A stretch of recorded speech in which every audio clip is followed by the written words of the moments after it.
आईने हिंदी के एक नए एपिसोड में आपका स्वागत है। और आज के इस वीडियो में हम बात करने वाले हैं भारत के light combat helicopter procurement program के बारे में।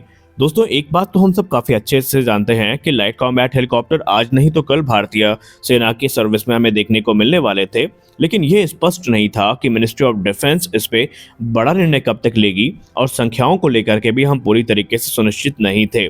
लेकिन हाल ही में कुछ ऐसी अपडेट सामने आई है जो इस तरफ इशारा कर रही हैं कि तकरीबन 100 नहीं बल्कि टोटल 156 की संख्या में जो लाइट कॉम्बैट हेलीकॉप्टर हैं, इनकी खरीद की जो मंजूरी है वो मिनिस्ट्री ऑफ डिफेंस की तरफ से बहुत जल्दी मिल सकती है। क्योंकि यहाँ पर जो अपडेट सामने निकल के आई हैं उसमें ये कहा जा रहा है कि ओवरऑल जो स्ट्रेंथ होगी एलसीएच की इंडियन आर्म फोर्सेस में वो तकरीबन 171 की होने वाली है। खैर, आइए आज के इस डिटेल रिपोर्ट में हम इसी विषय पर बात करते हैं। तो चलिए शुरू करते हैं आज का अपना ये वीडियो।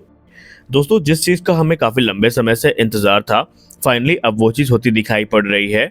हम बात कर रहे हैं एसएस प्रचंड के ऑर्डर्स के बारे में, क्योंकि कल एएनआई की एक काफ़ी बड़ी रिपोर्ट सामने आई है जिसने इस तरफ इशारा किया है कि ना सिर्फ इस समय इंडियन आर्म फोर्सेस के द्वारा एसएस प्रचंड को कंसीडर किया जा रहा है, बल्कि ऑलरेडी जो प्रपोजल है ये मिनिस्ट्री ऑफ डिफेंस के सामने पहुंच चुका है। आइए जानते हैं पूरी रिपोर्ट को डिटेल में।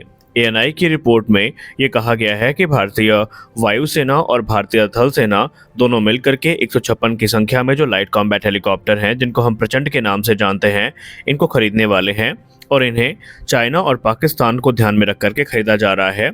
गौर करने वाली बात एक ये है कि इंडियन एयरफोर्स के द्वारा इस प्रपोजल को लीड किया गया है, जहां पर जो कंबाइंड रिक्वायरमेंट है वो 156 हेलीकॉप्टर्स की रखी गई हैं।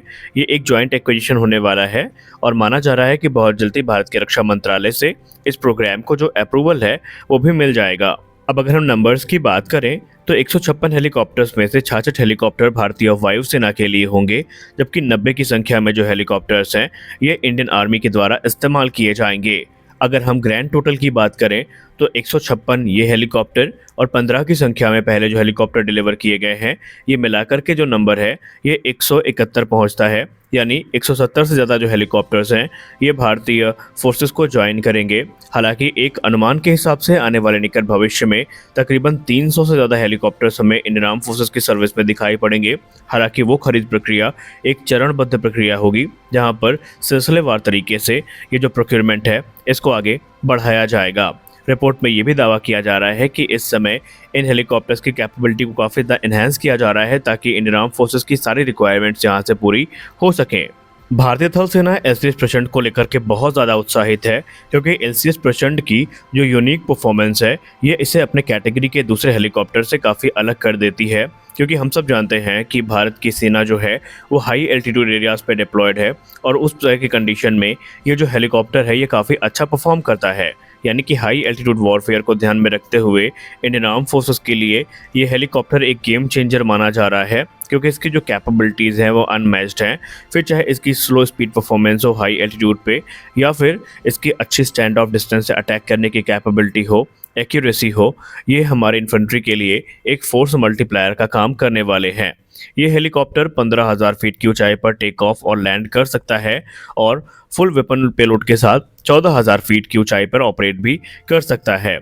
और इसे अपने कैटेगरी के सबसे घातक हेलीकॉप्टर का दर्जा भी प्राप्त है, क्योंकि ये ना सिर्फ जो ग्राउंड टारगेट्स हैं उनको न्यूट्रलाइज कर सकता है, बल्कि इसमें एयर टू एयर मिसाइल्स भी इंटीग्रेट करी जाएंगी, जो कि अनमैन एरियल व्हीकल और फाइटर जेट्स को भी अपना निशाना बनाने में सक्षम होंगी।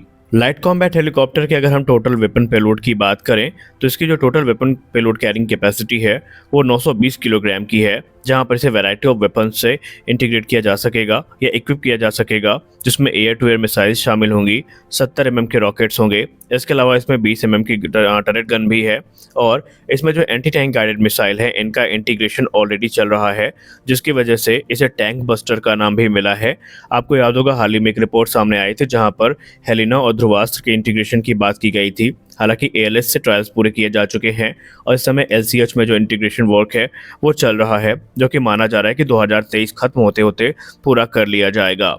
और आपको तो पता ही होगा कि हाल ही में डिफेंस एक्विजिशन काउंसिल के द्वारा एक जो बड़ा प्रोक्योरमेंट है उसको अप्रूवल मिला था, जहां पर 500 की संख्या में मिसाइल्स और 40 की संख्या में लॉन्चर्स की खरीद को जो मंजूरी है वो भारत के रक्षा मंत्रालय के द्वारा दी गई है। यानी कुल मिलाकर के ये जो हेलीकॉप्टर हैं ये आने वाले समय में बड़ी संख्या में हमें इंडियन आर्म फोर्सेस में देखने को मिलने वाले हैं। इसके अलावा रिपोर्ट में एनआई की ये भी कहा गया था कि न सिर्फ इंडियन आर्म फोर्सेस की रिक्वायरमेंट को ध्यान में रख करके मिनिस्ट्री ऑफ डिफेंस फैसला ले सकती है, बल्कि इनके जो एक्सपोर्ट ऑर्डर हैं उनको भी कंसीडर किया जा रहा है। यानी कि अभी तक जो हम रिपोर्ट में सुनते आए थे कि कई देश इसको लेकर के इंटरेस्टेड हैं, उस पर भी भारत के रक्षा मंत्रालय से कुछ बड़े सरप्राइज हमें देखने को मिल सकते हैं। क्योंकि हाल ही में हमने देखा था कि जो केन्या का केस है उसमें भी, और इसके अलावा नाइजीरिया का जो केस है उसमें भी लाइट कॉम्बैट हेलीकॉप्टर में जो नाइजीरियन फोर्सेस हैं उन्होंने काफ़ी इंटरेस्ट दिखाया था। और बाकायदा अर्जेंटीना के केस में तो हम जानते हैं कि light utility helicopter, advance light helicopter के अलावा जो लाइट कॉम्बैट हेलीकॉप्टर है वो भी उनकी विश लिस्ट में है, क्योंकि इसकी जो कैपेबिलिटी है वो निस्संदेह काफ़ी अच्छी है। और उसमें कोई आश्चर्य भी नहीं होगा कि आने वाले निकट भविष्य में हमें इसके जो एक्सपोर्ट ऑर्डर है वो मिलते दिखाई पड़े। तो आज के इस वीडियो में बस इतना ही। मिलते हैं अपने अगले वीडियो में कुछ और अपडेट्स के साथ। तब तक के लिए जय हिंद।